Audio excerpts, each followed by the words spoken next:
we took for perhaps not loving ourselves enough. We can learn how to commit to ourselves, how to be our own best friend and our own cheerleader. How can we expect others to be this for us if we can't be it for ourselves? What I found on my journey was that there was no one single modality that led to me moving forwards, but more a combination of aspects of various modalities that resonated with me. When we combine these, we are tailor-making a cocktail of recovery to suit our very unique selves. Today with my clients, I take a similarly holistic approach. I find that every client has a degree of emotional overwhelm, and this led to me putting together my coping mechanisms handout. I'm sure that's going to fly up in the chat somewhere.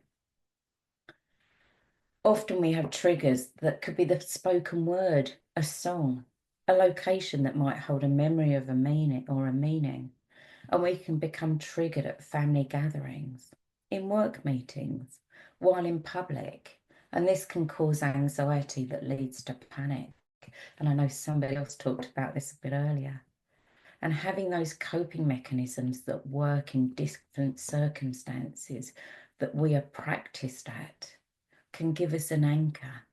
It can resource us when emotional overwhelm is threatening us.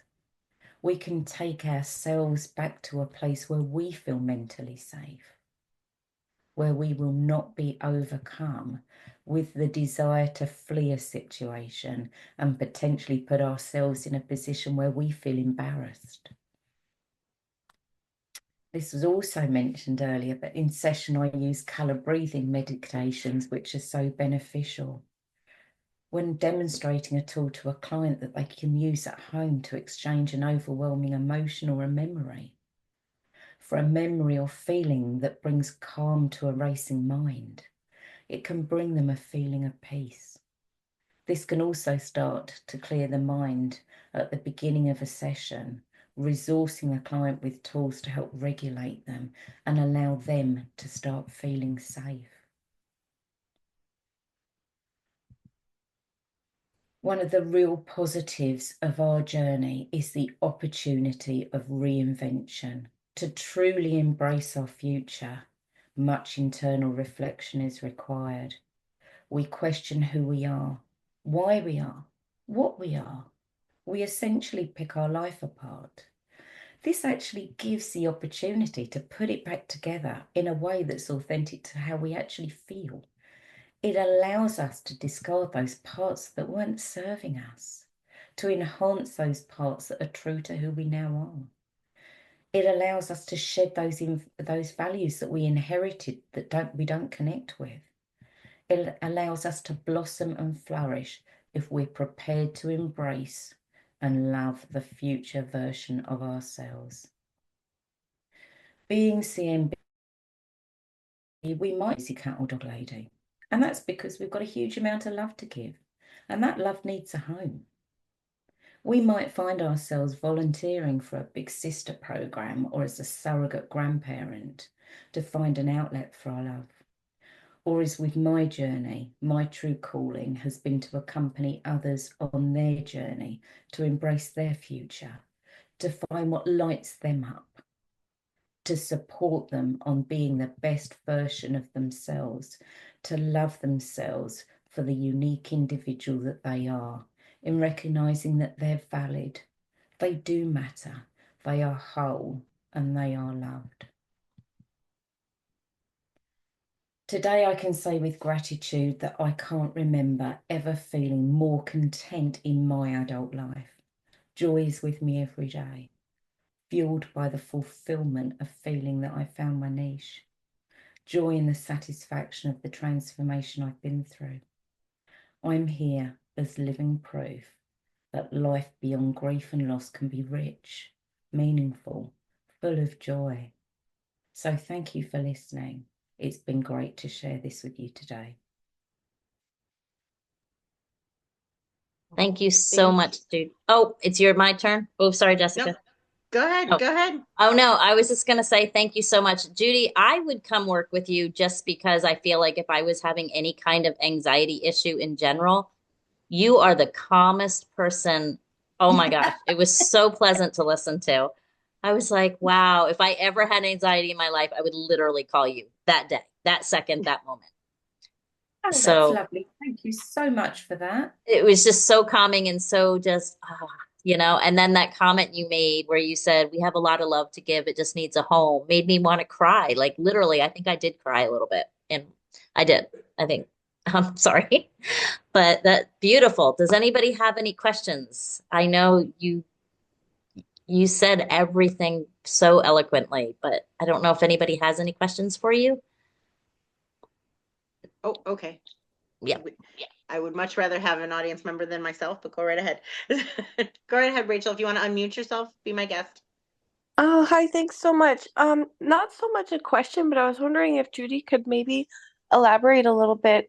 One part of your presentation that really struck me was when you'd mentioned a very common social greeting is people want to connect and say, "So, do you have any children?"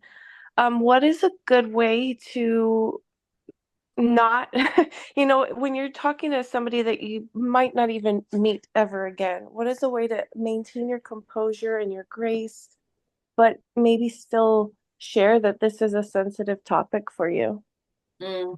I work through this with all of my clients because everybody needs to find something that they're comfortable with.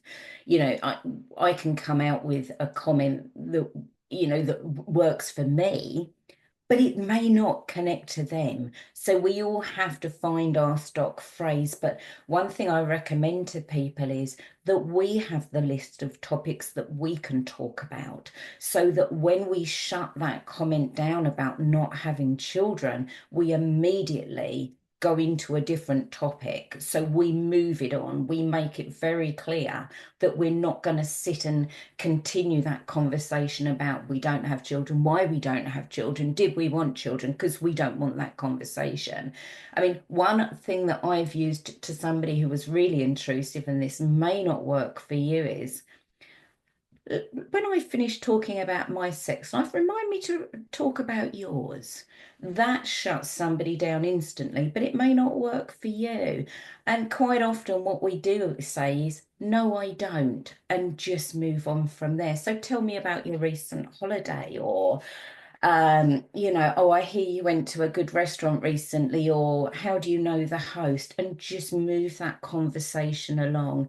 But practice a phrase that sits comfortably with your values and where you're coming from.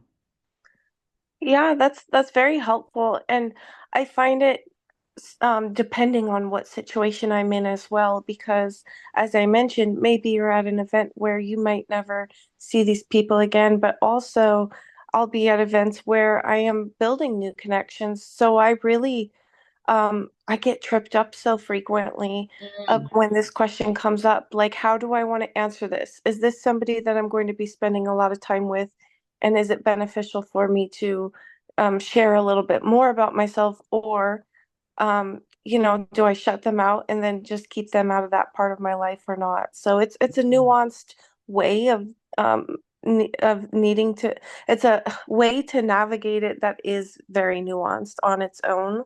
So I know that there's not like one clear answer, but I really do appreciate you expanding on it a bit. So thank you. You're welcome.